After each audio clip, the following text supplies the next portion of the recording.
Because students leave school without financial skills, millions of educated people pursue their profession successfully, but later find themselves struggling financially. They work harder but don't get ahead. What's missing from their education is not how to make money, but how to spend money. What to do after you make it. It's called financial aptitude. What to do with the money once you make it, how to keep people from taking it from you, how long you keep it, and how hard that money works for you. Most people cannot tell why they struggle financially because they don't understand cash flow. A person can be highly educated, professionally successful, and financially illiterate. These people often work harder than they need to because they learned how to work hard, but not how to have their money work for them.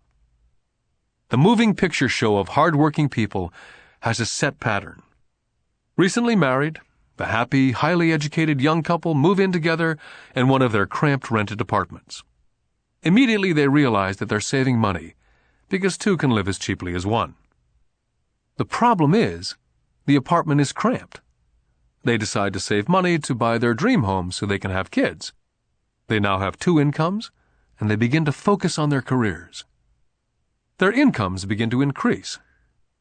As their incomes go up, their expenses go up as well, so there is little or no money to flow into the asset box. This means the only income they get comes from their jobs. The number one expense for most people is taxes. Many people think it's income tax, but for most Americans, their highest tax is Social Security. As an employee, it appears as if the Social Security tax, combined with the Medicare tax rate, is roughly 7.5%. But it's really 15%, since the employer must match the Social Security amount.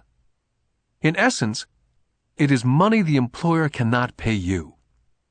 On top of that, you still have to pay income tax on the amount deducted from your wages for Social Security tax. Income you never receive because it went directly to Social Security through withholding. Then their liabilities go up. This is best demonstrated by going back to the young couple.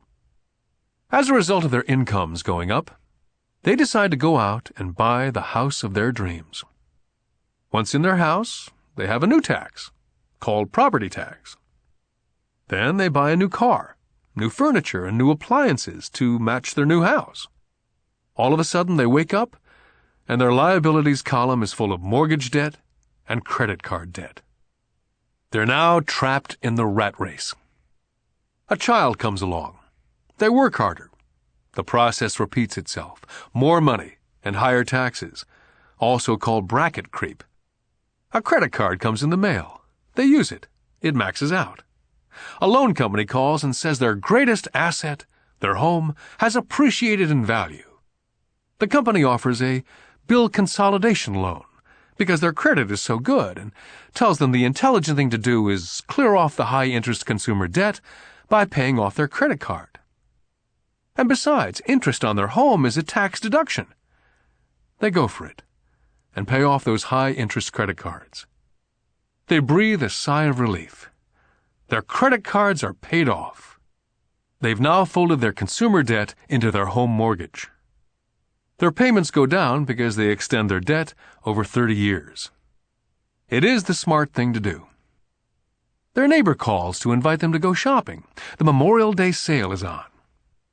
A chance to save some money. They say to themselves, "I won't buy anything, I'll just go look." But just in case they find something, they tuck that clean credit card inside their wallet. I run into this young couple all the time. Their names change, but their financial dilemma is the same. They come to one of my talks to hear what I have to say. They ask me, "Can you tell us how to make more money?" Their spending habits have caused them to seek more income. They don't even know that the trouble is really how they choose to spend the money they do have. And that is the real cause of their financial struggle. It's caused by financial illiteracy and not understanding the difference between an asset and a liability. More money seldom solves someone's money problems. Intelligence solves problems. There's a saying a friend of mine says over and over to people in debt: if you find yourself in a hole, stop digging. The poor and middle class all too often allow the power of money to control them. By simply getting up and working harder, failing to ask themselves if what they do makes sense, they shoot themselves in the foot as they leave for work every morning. By not fully understanding money, the vast majority of people allow the awesome power of money to control them. The power of money is used against them. By the time Mike and I were 16 years old, we began to have problems in school. We were not bad kids. We just began to separate from the crowd. We worked for Mike's dad after school and on the weekends. Mike and I often spent hours after work just sitting at a table with his dad while he held meetings with his bankers, attorneys, accountants, brokers, investors, managers, and employees. We learned more sitting at his meetings than we did in all our years of school, college included. Mike's dad was not school educated, but he was financially educated and successful as a result. He used to tell us over and over again, an intelligent person hires people who are more intelligent than they are. So Mike and I had the benefit of spending hours listening to, and in the process learning from, intelligent people. But because of this, both Mike and I just could not go along with the standard dogma that our teachers preached. Occasionally, Mike or I would ask our teachers how what we studied was applicable, or we asked why we never studied money and how it worked. To the latter question, we often got the answer that money was not important, that if we excelled in our education, the money would follow. The more we knew about the power of money, the more distant we grew from the teachers and our classmates. My highly educated dad never pressured me about my grades. I often wondered why, but we did begin to argue about money. By the time I was 16, I probably had a far better foundation with money than both my mom and dad. I could keep books. I listened to tax accountants, corporate attorneys, bankers, real estate brokers, investors, and so forth. My dad talked to teachers. One day, my dad was telling me why our home was his greatest investment. A not too pleasant argument took place when I showed him why I thought a house was not a good investment. The argument illustrated the difference in perception between my rich dad and my poor dad when it came to their homes. Poor dad thought his house was an asset and listed it in the asset box, and the rich dad thought it was a liability and put his home in the liability box. I remember when I drew a diagram for my dad showing him the direction of cash flow. I also showed him the ancillary expenses that went along with owning the home. A bigger home meant bigger expenses, and the cash flow kept going out through the expense column. Today I am still challenged on the idea of a house now being an asset. And I know that for many people, it's their dream as well as their largest investment. And owning your own home is better than nothing. I simply offer an alternate way of looking at this popular dogma. My wife and I would love a bigger, more flashy house to impress the Joneses, but we know it is not an asset. It's a liability since it takes money out of our pocket. So here's the argument I put forth. I really do not expect most people to agree with it because a nice home is an emotional thing. And when it comes to money, high emotions tend to lower financial intelligence. When it comes to houses, I point out that most people work all their lives paying for a home they never own. In other words, most people buy a new house every so many years, each time incurring a new 30-year loan to pay off the previous one. Even though people receive a tax deduction for interest on mortgage payments, they pay for all their other expenses with after-tax dollars, even after they pay off their mortgage. Then there are property taxes. My wife's parents were shocked when the property taxes on their home went to $1,000 a month.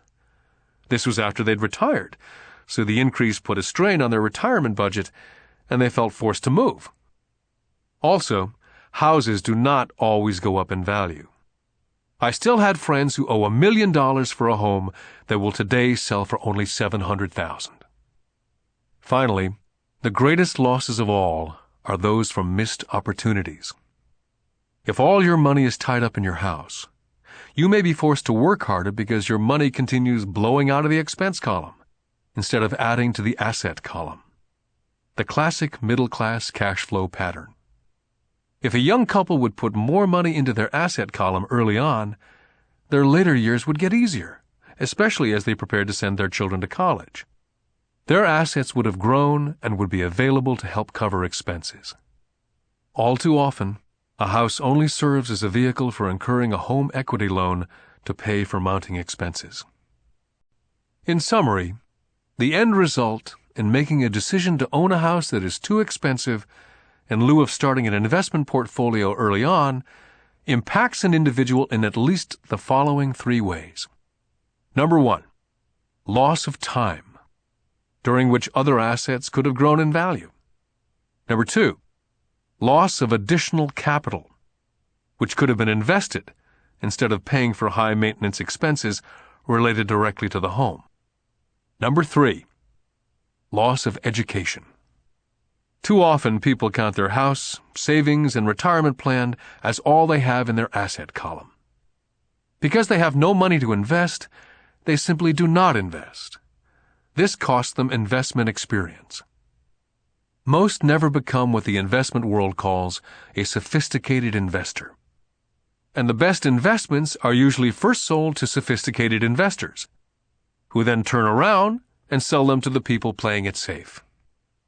My educated dad's personal financial statement best demonstrates the life of someone in the rat race.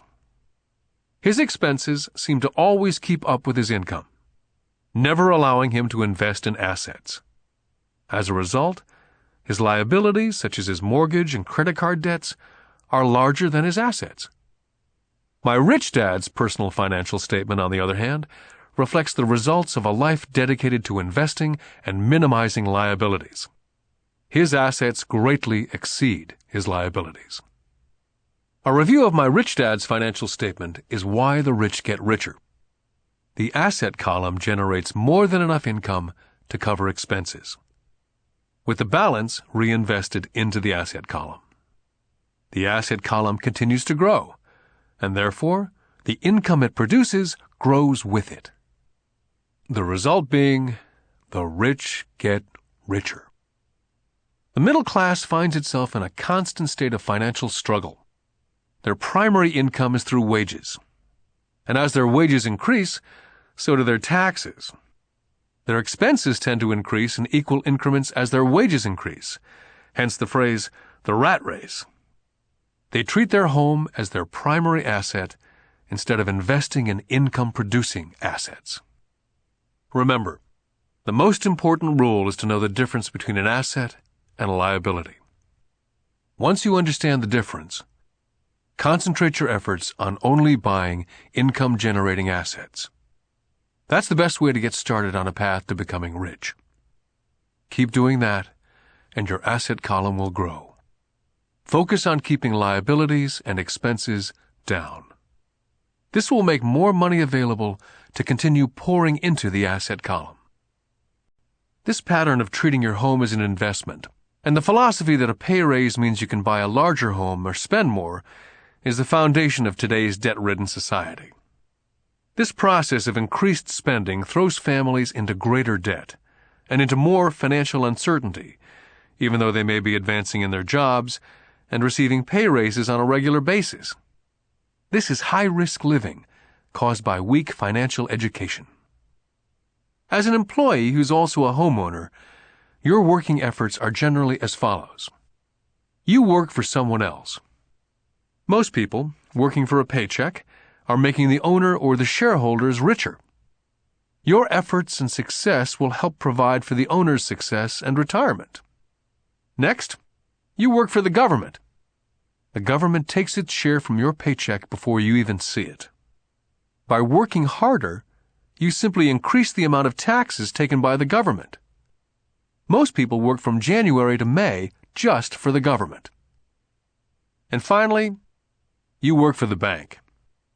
After taxes, your next largest expense is usually your mortgage and credit card debt. The problem with simply working harder is that each of these three levels takes a greater share of your increased efforts. You need to learn how to have your increased efforts benefit you and your family directly. Once you've decided to concentrate on minding your own business, how do you set your goals? For most people, they must keep their profession and rely on their wages to fund their acquisition of assets. As their assets grow, how do they measure the extent of their success? When does someone realize that they are rich, that they have wealth?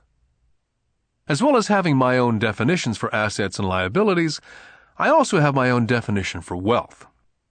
Actually, I borrowed it from a man named Buckminster Fuller. Some people call him a quack, and others call him a living genius.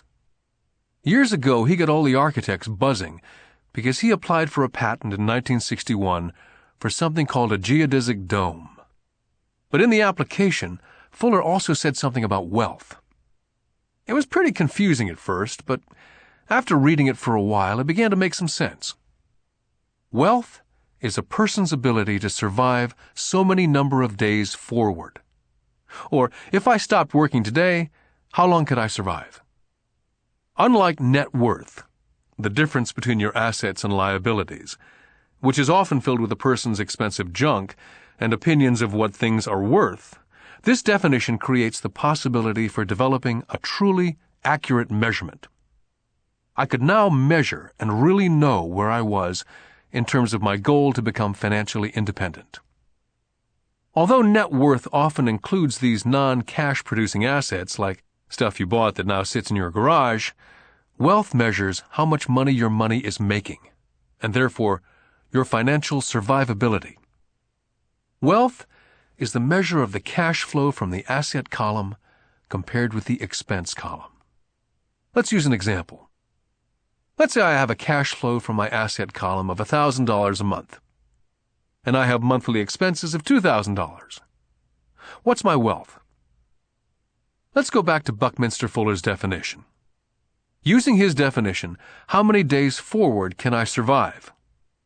And let's assume a 30-day month. By that definition, I have enough cash flow for half a month. When I have achieved $2,000 a month cash flow from my assets, then I will be wealthy. I now have income generated from assets each month that fully covers my monthly expenses. If I want to increase my expenses, I first must increase my cash flow from assets to maintain this level of wealth. Take notice that it's at this point that I am no longer dependent on my wages. I have focused on and been successful in building an asset column that's made me financially independent. If I quit my job today, I would be able to cover my monthly expenses with the cash flow from my assets. My next goal would be to have the excess cash flow from my assets reinvested into the asset column. The more money that goes into my asset column, the more my asset column grows. The more my assets grow, the more my cash flow grows. And as long as I keep my expenses less than the cash flow from these assets, I will grow richer, with more and more income from sources other than my physical labor. As this reinvestment continues, I am well on my way to being rich. The actual definition of rich is in the eye of the beholder. You can never be too rich. Just remember this simple observation. The rich buy assets, the poor only have expenses. The middle class buys liabilities they think are assets. So how do I start minding my own business? What's the answer? Listen to the founder of McDonald's. Lesson 3. Mind your own business. In 1974, Ray Kroc, the founder of McDonald's, was asked to speak at the MBA class at the University of Texas at Austin. A dear friend of mine, Keith Cunningham, was a student in that MBA class. After a powerful and inspiring talk, the class adjourned, and the students asked Ray if he would join them at their favorite hangout to have a few beers. Ray graciously accepted. "What business am I in?" Ray asked, once the group had all their beers in hand. Everyone laughed, said Keith. Most of the MBA students thought Ray was just fooling around. No one answered, so Ray asked the question again. "What business do you think I'm in?" The students laughed again. And finally, one brave soul yelled out, "Ray, who in the world does not know that you're in the hamburger business?" Ray chuckled. "That's what I thought you'd say." He paused, and then quickly said, "Ladies and gentlemen, I'm not in the hamburger business. My business is real estate." McDonald's today is the largest single owner of real estate in the world, owning even more than the Catholic Church. Today, McDonald's owns some of the most valuable intersections and street corners in America, as well as in other parts of the world. Keith said it was one of the most important lessons in his life. Today, Keith owns car washes, but his business is the real estate under those car washes. The previous chapter ended with a statement illustrating that most people work for everyone but themselves. They work first for the owners of the company, then for the government through taxes, and finally for the bank that owns their mortgage. As a young boy, we did not have a McDonald's nearby. Yet my rich dad was responsible for teaching Mike and me the same lesson that Ray Kroc talked about at the University of Texas.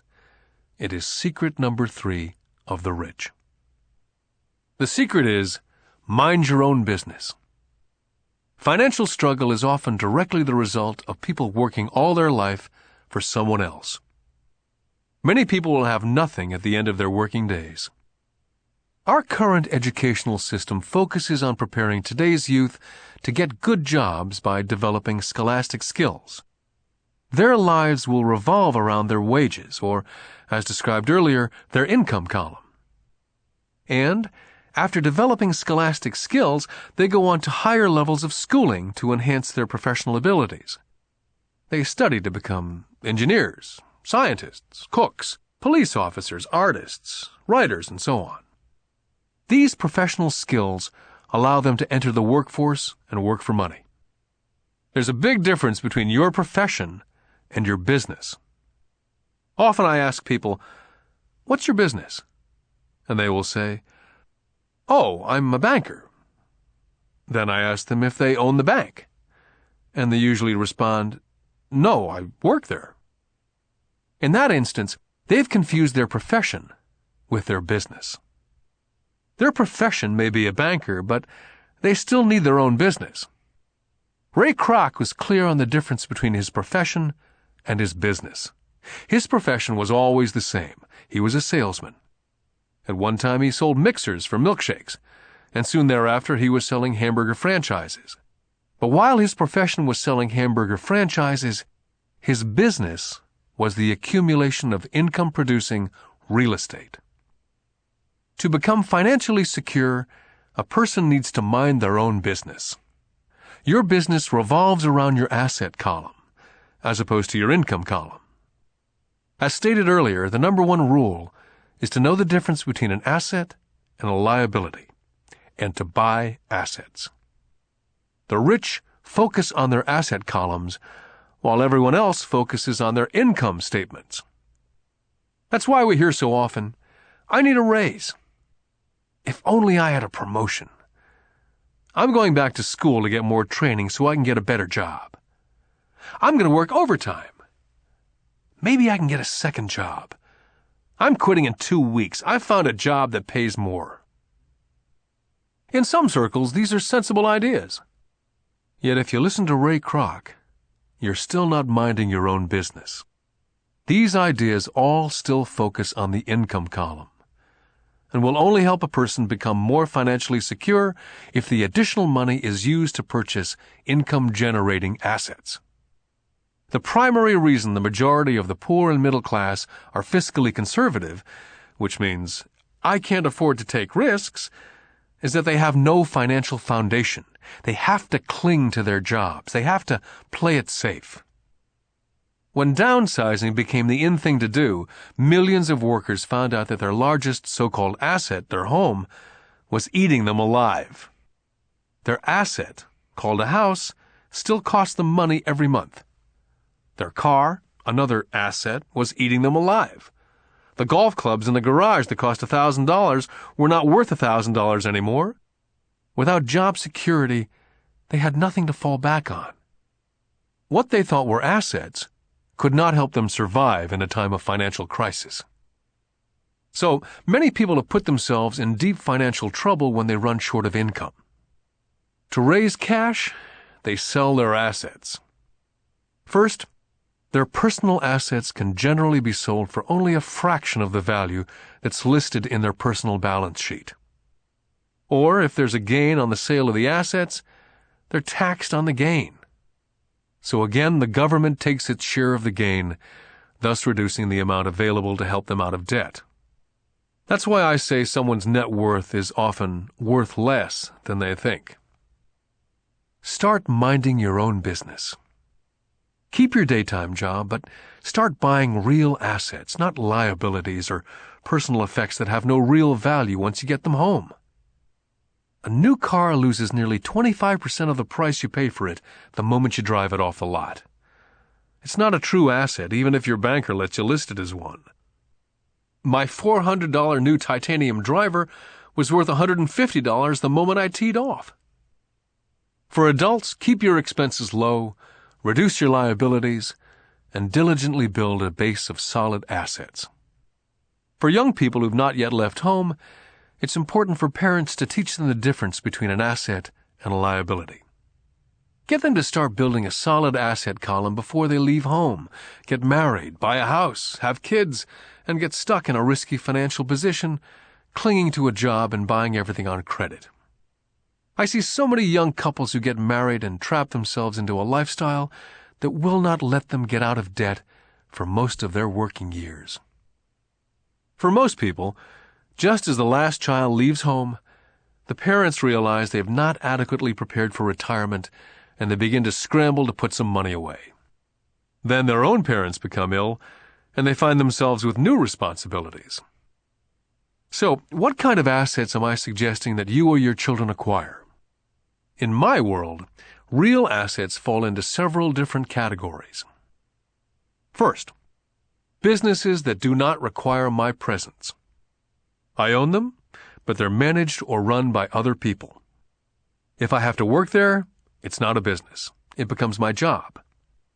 Then come categories such as stocks, bonds, mutual funds, income-generating real estate, notes or IOUs, royalties from intellectual property such as music, scripts, patents, and finally anything else that has value, produces income, or appreciates and has a ready market. As a young boy, my educated dad encouraged me to find a safe job. My rich dad, on the other hand, encouraged me to begin acquiring assets that I loved. If you don't love it, you won't take care of it. I collect real estate simply because I love buildings and land. I love shopping for them. I could look at them all day long. When problems arise, the problems are not so bad that it changes my love for real estate.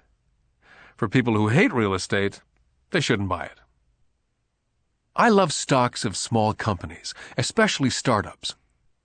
The reason is that I am an entrepreneur, not a corporate person. In my early years, I worked in large organizations such as Standard Oil of California, the U.S. Marine Corps, and Xerox Corporation. I enjoyed my time with those organizations and have fond memories, but I know deep down I'm not a company man. I like starting companies, not running them. So my stock buys are usually of small companies, and sometimes I even start the company and take it public. Fortunes are made in new stock issues, and I love the game. Many people are afraid of small-cap companies and call them risky, and they are. But risk is always diminished if you love what the investment is, understand it, and know the game. For years, even while I was with the Marine Corps and Xerox, I did what my rich dad recommended. I kept my daytime job, but I still minded my own business. I was active in my asset column. I traded real estate and small stocks. Rich Dad always stressed the importance of financial literacy. The better I was at understanding the accounting and cash management, the better I would be at analyzing investments and eventually starting and building my own company. I would not encourage anyone to start a company unless they really want to. Knowing what I know about running a company, I would not wish that task on anyone. There are times when people cannot find employment, where starting a company is a solution for them. The odds are against success. 9 out of 10 companies fail in 5 years. Of those that survive the first 5 years, 9 out of every 10 of those eventually fail as well. So only if you really have the desire to own your own company do I recommend it. Otherwise, keep your daytime job and mind your own business. When I say mind your own business, I mean to build and keep your asset column strong. Once a dollar goes into it, never let it come out. Think of it this way. Once a dollar goes into your asset column, it becomes your employee. The best thing about money is that it works 24 hours a day and can work for generations. Keep your daytime job, be a great hard-working employee, but keep building that asset column. As your cash flow grows, you can buy some luxuries. An important distinction is that rich people buy luxuries last, while the poor and middle class tend to buy luxuries first. The poor and middle class often buy luxury items such as big houses, diamonds, furs, jewelry, or boats because they want to look rich. They look rich, but in reality they just get deeper in debt on credit. The old money people, the long-term rich, built their asset column first. Then the income generated from the asset column bought their luxuries. The poor and middle class buy luxuries with their own sweat, blood, and children's inheritance. A true luxury is a reward for investing in and developing a real asset. For example, when my wife and I had extra money coming from our apartment houses, she went out and bought her Mercedes. It didn't take any extra work or risk on her part, because the apartment house bought the car. She did, however, have to wait for it for 4 years while the real estate investment portfolio grew and finally began throwing off enough extra cash flow to pay for the car. But the luxury, the Mercedes, was a true reward because she had proved she knew how to grow her asset column. That car now means a lot more to her than simply another pretty car. It means she used her financial intelligence to afford it.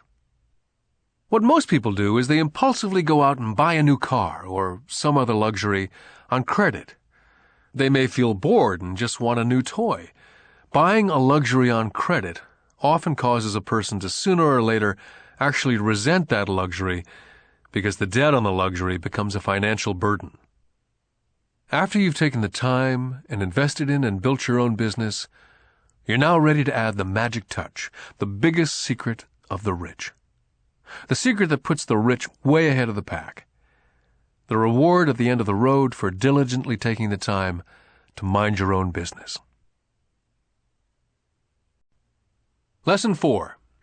The History of Taxes and the Power of Corporations. I remember in school being told the story of Robin Hood and his merry men. My school teacher thought it was a wonderful story of a romantic hero, a Kevin Costner type, who robbed from the rich and gave to the poor. My rich dad did not see Robin Hood as a hero. He called Robin Hood a crook. Robin Hood may be long gone, but his followers live on. How often I still hear people say, "Why don't the rich pay for it?" Or, "The rich should pay more in taxes and give it to the poor." It's this idea of Robin Hood, or taking from the rich to give to the poor, that has caused the most pain for the poor and the middle class. The reason the middle class is so heavily taxed is because of the Robin Hood ideal. The real reality is that the rich are not taxed. It's the middle class who pays for the poor, especially the educated upper-income middle class. Again, to understand fully how things happen, we need to look at the historical perspective. We need to look at the history of taxes. Although my highly educated dad was an expert on the history of education, my rich dad fashioned himself as an expert on the history of taxes. Rich Dad explained to Mike and me that in England and America originally, there were no taxes. Occasionally, there were temporary taxes levied in order to pay for wars. The king or the president would put the word out, and ask everyone to chip in. Taxes were levied in Britain for the fight against Napoleon from 1799 to 1816. And in America, taxes were levied to pay for the Civil War from 1861 to 1865. In 1874, England made income tax a permanent levy on its citizens. In 1913, an income tax became permanent in the United States with the adoption of the 16th Amendment to the Constitution. What these historical dates fail to reveal is that both of these taxes were initially levied against only the rich. It was this point that Rich Dad wanted Mike and me to understand. He explained that the idea of taxes was made popular and accepted by the majority by telling the poor and the middle class that taxes were created only to punish the rich. This is how the masses voted for the law, and it became constitutionally legal. Although it was intended to punish the rich, in reality it wound up punishing the very people who voted for it, the poor and the middle class. Once government got a taste of money, the appetite grew, said Rich Dad. Your dad and I are exactly opposite. He's a government bureaucrat and I'm a capitalist. We get paid, and our success is measured on opposite behaviors. He gets paid to spend money and hire people.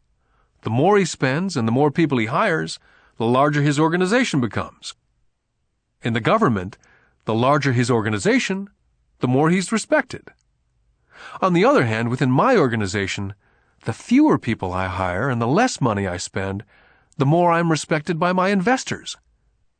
That's why I don't like government people. They have different objectives from most business people.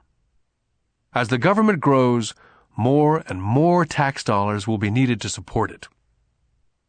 As I said, the passage of taxes was only possible because the masses believed in the Robin Hood theory of economics, which was to take from the rich and give to everyone else. The problem was that the government's appetite for money was so great that taxes soon needed to be levied on the middle class, and from there it kept trickling down. The rich, on the other hand, saw an opportunity. They did not play by the same set of rules. As I've stated, the rich already knew about corporations, which became popular in the days of sailing ships. The rich created the corporation as a vehicle to limit their risk to the assets of each voyage. The rich put their money into a corporation to finance the voyage. The corporation would then hire a crew to sail to the New World to look for treasures. If the ship was lost, the crew lost their lives, but the loss to the rich would be limited only to the money they invested for that particular voyage. It's the knowledge of the power of the legal structure of the corporation that really gives the rich a vast advantage over the poor and the middle class. Having two fathers teaching me, one a socialist and the other a capitalist, I quickly began to realize that the philosophy of the capitalist made more financial sense to me. It seemed to me that the socialists ultimately penalized themselves due to their lack of financial education. No matter what the take-from-the-rich crowd came up with, the rich always found a way to outsmart them. That is how taxes were eventually levied on the middle class. The rich outsmarted the intellectuals solely because they understood the power of money, a subject not taught in schools. How did the rich outsmart the intellectuals? Once the take-from-the-rich tax was passed, cash started flowing into government coffers. Initially, people were happy. Money was handed out to government workers and the rich. It went to government workers in the form of jobs and pensions. It went to the rich via their factories receiving government contracts. The government became a large pool of money, but the problem was the fiscal management of that money. There really is no recirculation. In other words, the government policy, if you were a government bureaucrat, was to avoid having excess money. If you failed to spend your allotted funding, you risked losing it in the next budget. You'd certainly not be recognized for being efficient. Business people, on the other hand, are rewarded for having excess money and are recognized for their efficiency. As this cycle of growing government spending continued, the demand for money increased, and the tax the rich idea was now being adjusted to include lower income levels, down to the very people who voted it in, the poor and the middle class. True capitalists used their financial knowledge to simply find a way to escape. They headed back to the protection of a corporation. A corporation protects the rich. But what many people who've never formed a corporation do not know is that a corporation is not really a thing. A corporation is merely a file folder with some legal documents in it, sitting in some attorney's office, registered with a state government agency. It's not a big building with the name of the corporation on it. It's not a factory or a group of people. A corporation is merely a legal document that creates a legal body without a soul. The wealth of the rich was once again protected. Once again, the use of corporations became popular once the permanent income laws were passed, because the income tax rate of the corporation was less than the individual income tax rates.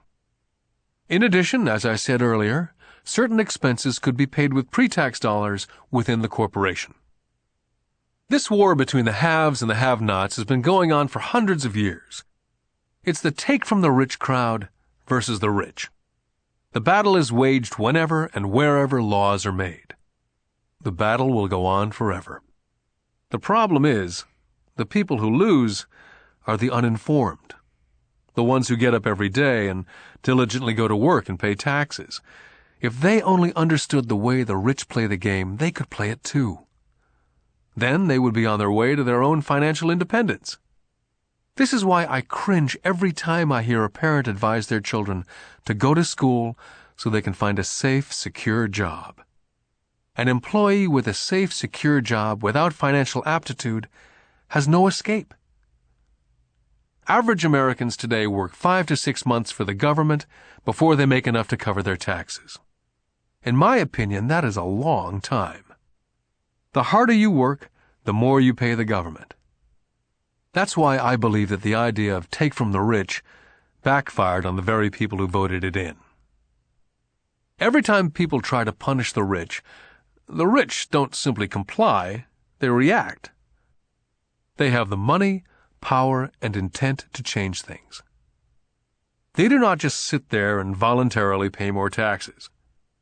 They search for ways to minimize their tax burden. They hire smart attorneys and accountants and persuade politicians to change laws or create legal loopholes. They have the resources to effect change. The poor and the middle class do not have the same resources. They sit there and let the government's needles enter their arm and allow the blood donation to begin. Today, I'm constantly shocked at the number of people who pay more taxes or take fewer deductions simply because they are afraid of the government. And I do know how frightening and intimidating a government tax agent can be. I have had friends who have had their businesses shut down and destroyed only to find out it was a mistake on the part of the government. I realize all that. But the price of working from January to mid-May is a high price to pay for that intimidation. My poor dad never fought back. My rich dad didn't either. He just played the game smarter, and he did it through corporations, the biggest secret of the rich. My highly educated dad always encouraged me to seek a good job with a strong corporation. He spoke of the virtues of working your way up the corporate ladder. He didn't understand that by relying solely on a paycheck from a corporate employer, I would be a docile cow ready for milking. When I told my rich dad of my father's advice, he only chuckled.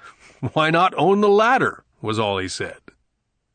As a young boy, I didn't understand what Rich Dad meant by owning my own corporation. It was an idea that seemed impossible and intimidating. Although I was excited by the idea, my youth would not let me envision the possibility that grown-ups would someday work for a company I would own. The point is, if not for my rich dad, I would have probably followed my educated dad's advice. It was merely the occasional reminder of my rich dad that kept the idea of owning my own corporation alive and kept me on a different path. By the time I was 15 or 16, I knew I was not going to continue down the path my educated dad was recommending. I did not know how I was going to do it, but I was determined not to head in the direction most of my classmates were heading. That decision changed my life. It was not until I was in my mid-20s that my rich dad's advice began to make more sense. I was just out of the Marine Corps and working for Xerox.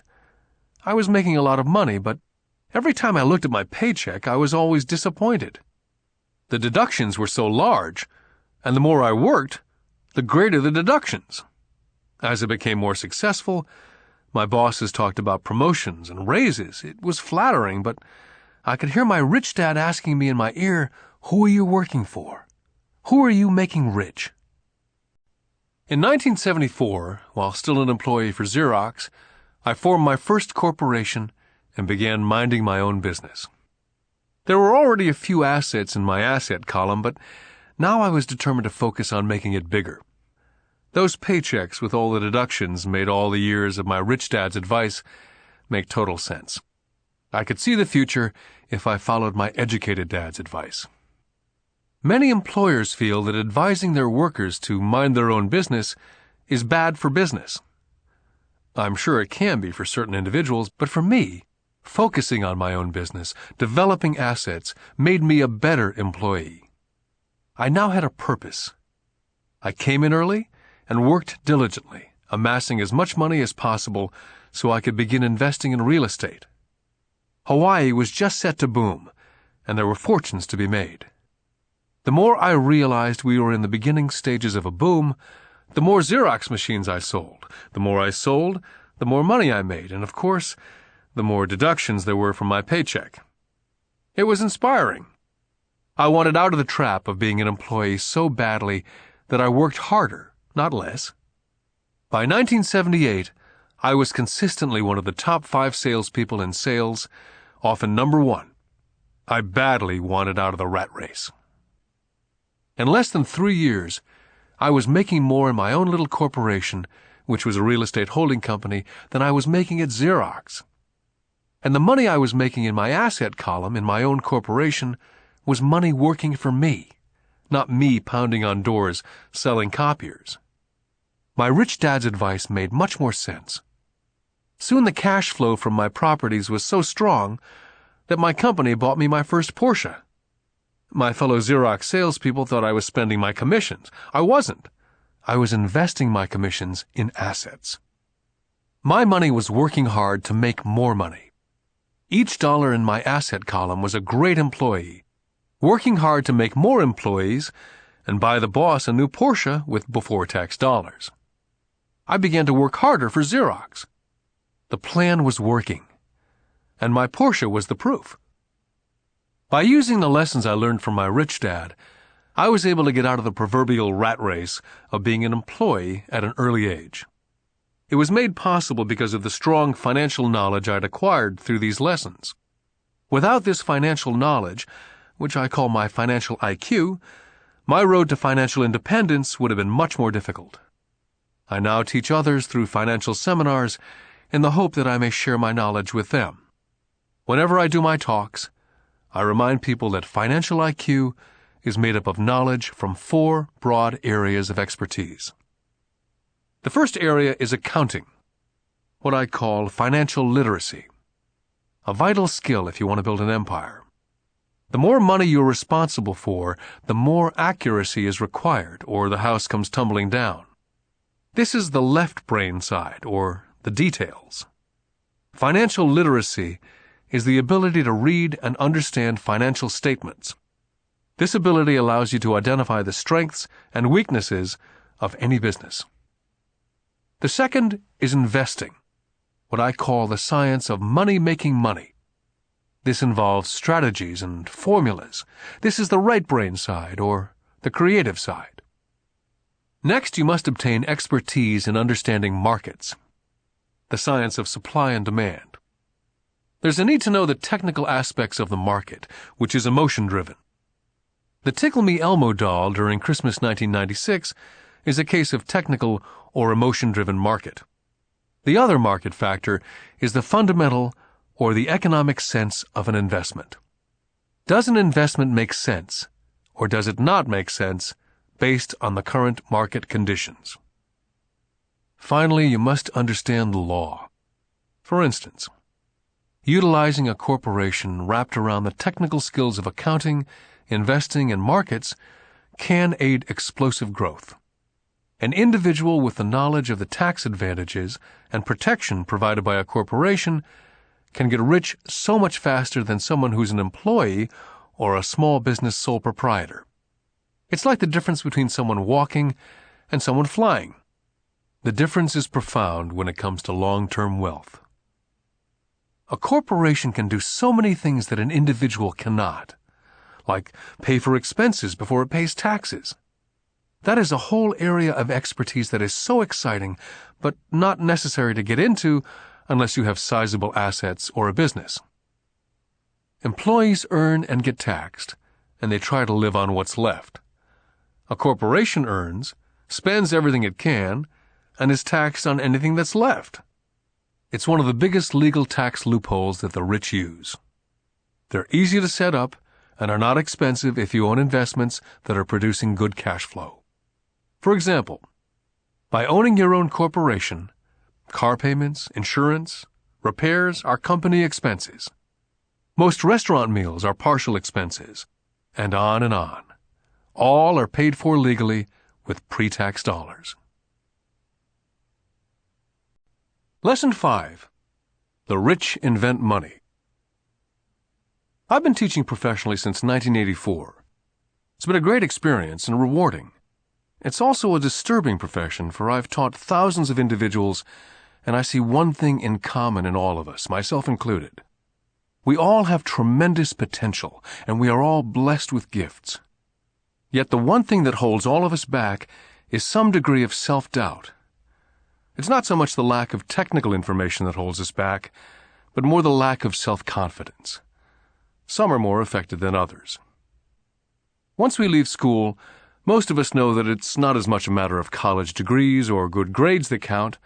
In the real world, outside of academics, something more than just grades is required. I've heard it called guts, chutzpah, balls, audacity, bravado, cunning, daring, tenacity, and brilliance.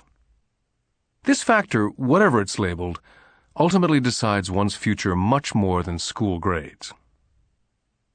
Inside each of us is one of these brave, brilliant, and daring characters. There's also the flip side of that character. People who could get down on their knees and beg if necessary. After a year in Vietnam as a Marine Corps pilot, I intimately got to know both of those characters inside of me. One is not better than the other. Yet as a teacher, I recognized that it was excessive fear and self-doubt that were the greatest detractors of personal genius. It broke my heart to see students know the answers, yet lack the courage to act on the answer.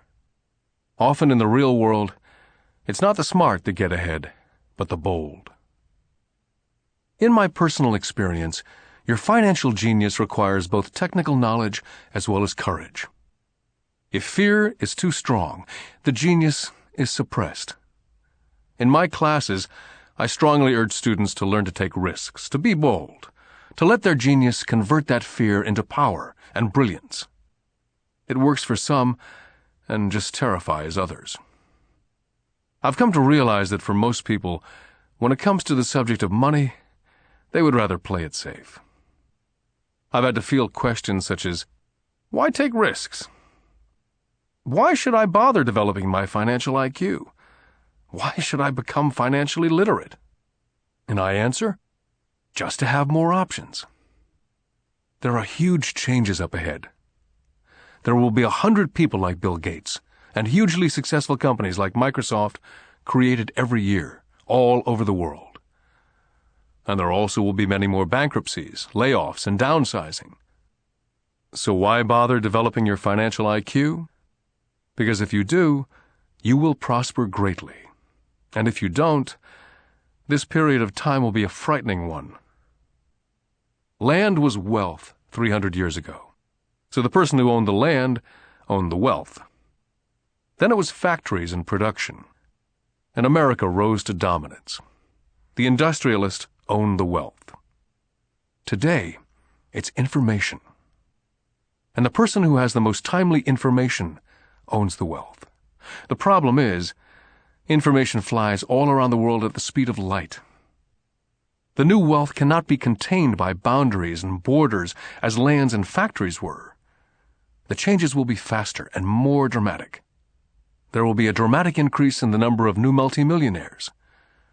There also will be those who are left behind. Today I find so many people struggling, often working harder, simply because they cling to old ideas. They want things to be the way they were. They resist change. I know people who are losing their jobs or their houses, and they blame technology or the economy or their boss. Sadly, they fail to realize that they might be the problem. Old ideas are their biggest liability. It's a liability simply because they fail to realize that while that idea or way of doing something was an asset yesterday, yesterday is gone.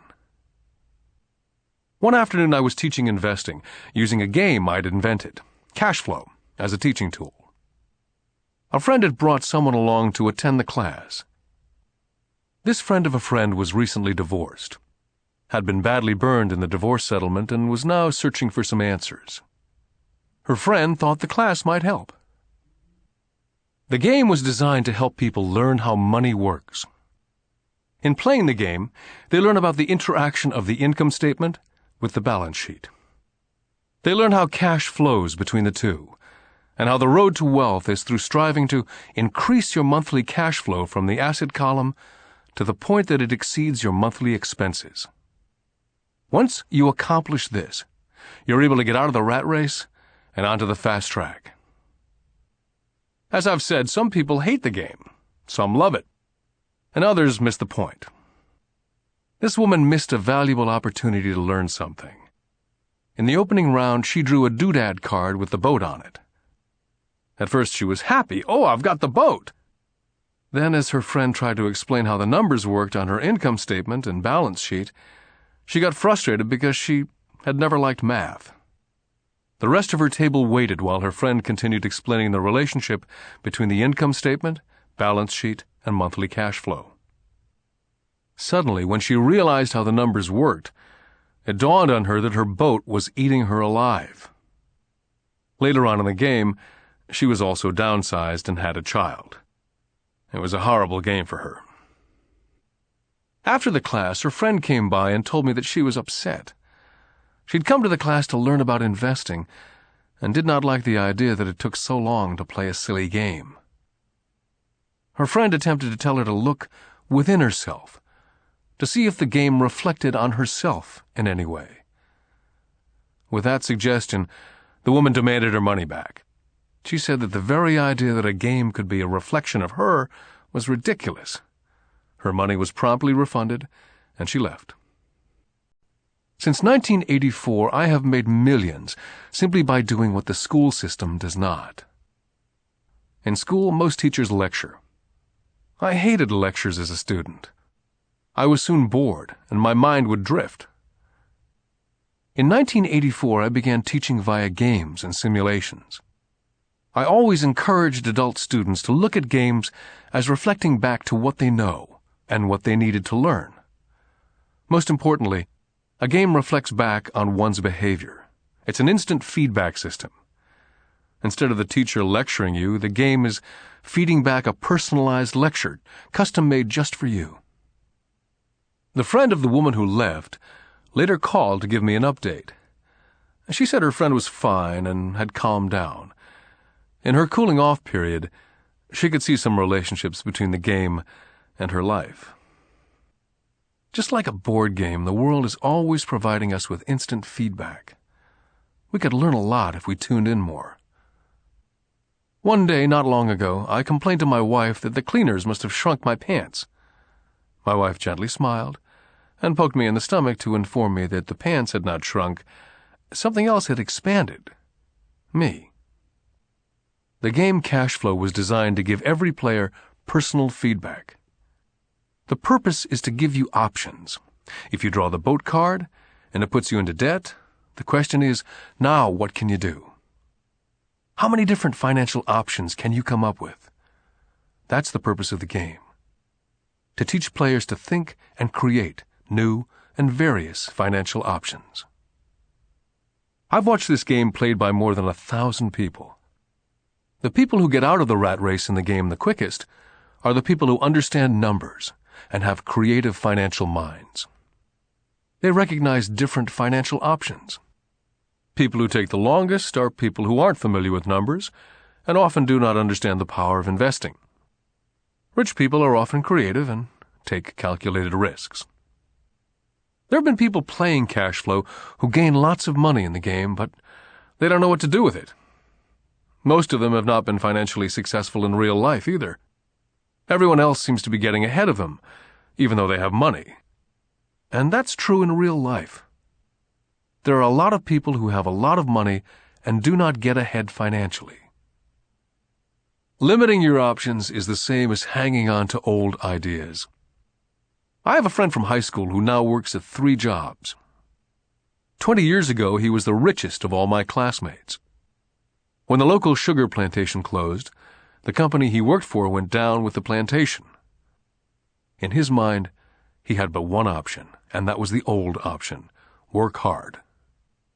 The problem was, he couldn't find an equivalent job that recognized his seniority in the old company. As a result, he's overqualified for the jobs he currently has, so his salary is lower. He now works 3 jobs to earn enough to survive. I've watched people playing cash flow complaining that the right opportunity cards are not coming their way, so they sit there. I know people who do that in real life. They wait for the right opportunity.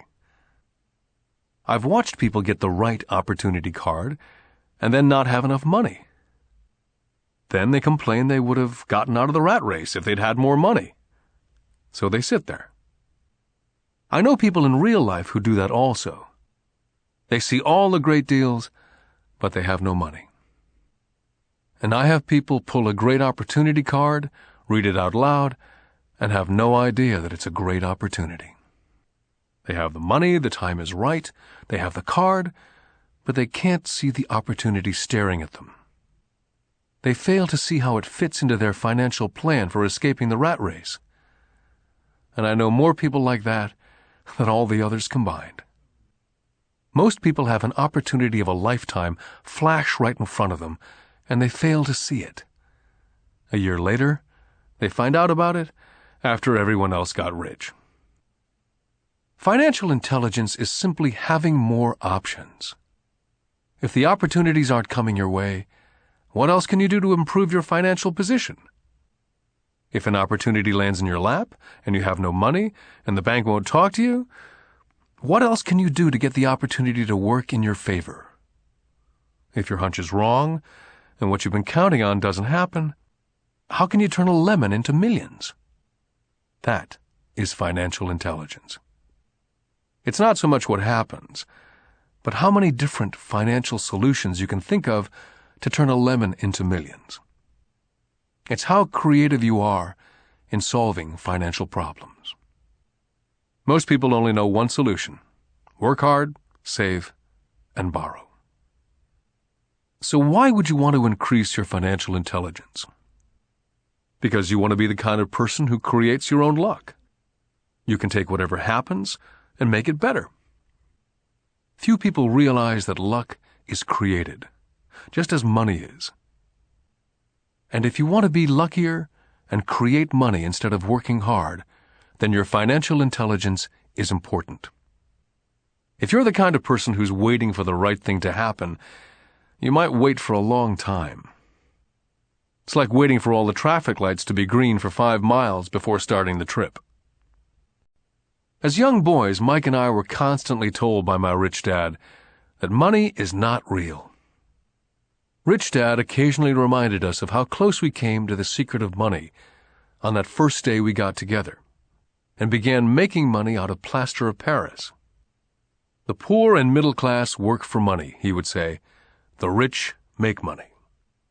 The more real you think money is, the harder you will work for it. If you can grasp the idea that money is not real, you will grow richer faster. What is it? Was a question Mike and I often came back with. What is money if it's not real? What we agree "It is," was all Rich Dad would say. The single most powerful asset we all have is our mind. If it's trained well, it can create enormous wealth in what seems to be an instant. I'll give you a simple example of creating money. In the early 1990s, the economy of Phoenix was horrible. I was watching the TV show Good Morning America when a financial planner came on and began forecasting doom and gloom. His advice was to save money. Put $100 away every month, he said, and in 40 years you will be a multimillionaire. While putting money away every month is a sound idea, it is one option, the option most people subscribe to. The problem is this: it blinds the person from what's really going on. They miss major opportunities for much more significant growth of their money. The world is passing them by. As I said, the economy was terrible at that time. For investors, this is the perfect market condition. A chunk of my money was in the stock market and in apartment houses. I was short of cash. Because everyone was giving stuff away, I was buying. I was not saving money, I was investing. My wife and I had more than $1 million in cash working in a market that was rising fast. It was the best opportunity to invest. The economy was terrible. I just could not pass up these small deals. Houses that were once $100,000 were now $75,000. But instead of shopping at the local real estate office, I began shopping at the bankruptcy attorney's office or the courthouse steps. In these shopping places, a $75,000 house could sometimes be bought for $20,000 or less. For $2,000, which was loaned to me from a friend for 90 days for $200, I gave an attorney a cashier's check as a down payment. While the acquisition was being processed, I ran an ad in the paper advertising a $75,000 house for only $60,000 and no money down. The phone rang hard and heavy. Prospective buyers were screened, and once the property was legally mine, all the prospective buyers were allowed to look at the house. It was a feeding frenzy. The house sold in a few minutes. I asked for a $2,500 processing fee, which they gladly handed over, and the escrow and title company took over from there. I returned the $2,000 to my friend with an additional $200. He was happy, the home buyer was happy, the attorney was happy, and I was happy. I'd sold a house for $60,000 that cost me $20,000. The $40,000 was created from money in my asset column in the form of a promissory note from the buyer. Total working time, 5 hours. During this depressed market, my wife and I were able to do 6 of these simple transactions in our spare time. While the bulk of our money was in larger properties in the stock market, we were able to create more than $190,000 in assets, notes at 10% interest, in those 6 buy, create, and sell transactions. That comes to approximately $19,000 a year income, much of it sheltered through our private corporation. Much of that $19,000 a year goes to pay for our company cars, gas, trips, insurance, dinners with clients, and other things. By the time the government gets a chance to tax that income, it's been spent on legally allowed pre-tax expenses. This was a simple example of how money is invented, created, and protected using financial intelligence. Ask yourself how long it would take to save $190,000. Would the bank pay you 10% interest on your money? And the note is good for 30 years. I hope they never pay me the $190,000. I have to pay a tax if they pay me the principal. And besides, $19,000 paid over 30 years is a little over $500,000 in income. The math is simple. You don't need algebra or calculus. I don't write much because the escrow company handles the legal transaction and the servicing of the payments. I have no roofs to fix or toilets to unplug because the owners do that. It's their house. Occasionally, someone does not pay, and that's wonderful because there are late fees, or they move out and the property is sold again. The court system handles that. And it may not work in your area, The market conditions may be different, but the example illustrates how a simple financial process can create hundreds of thousands of dollars with little money and low risk. It's an example of money being only an agreement. Anyone with a high school education can do it. Yet most people won't. Most people listen to the standard advice of work hard and save money. For about 30 hours of work, approximately $190,000 was created in the asset column, and no taxes were paid. Now you may understand why I silently shake my head when I hear parents say, "My child is doing well in school and receiving a good education." It may be good, but is it adequate? I know the above investment strategy is a small one. It's used to illustrate how small can grow into big. My success reflects the importance of a strong financial foundation, which starts with strong financial education. Financial intelligence is made up of these 4 main technical skills. Number 1, financial literacy, the ability to read numbers. Number 2, investment strategies, the science of making money. Number 3, the market, supply and demand. Alexander Graham Bell gave the market what it wanted, and AT&T was born. So did Bill Gates. A $75,000 house offered for $60,000 that cost $20,000 was also the result of seizing an opportunity created by the market.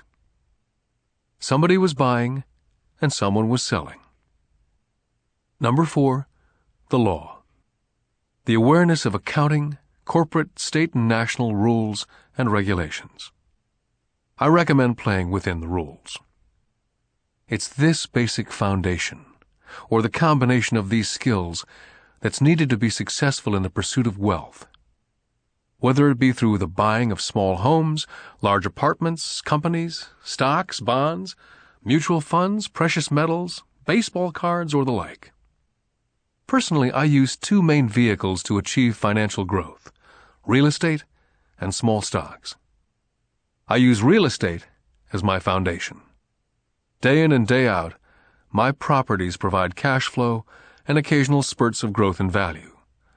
The small-cap stocks are used for fast growth. I do not recommend anything that I do. The examples are just that, examples. If the opportunity is too complex, and I do not understand the investment, I don't do it. Simple math and common sense is all that's needed to do well financially.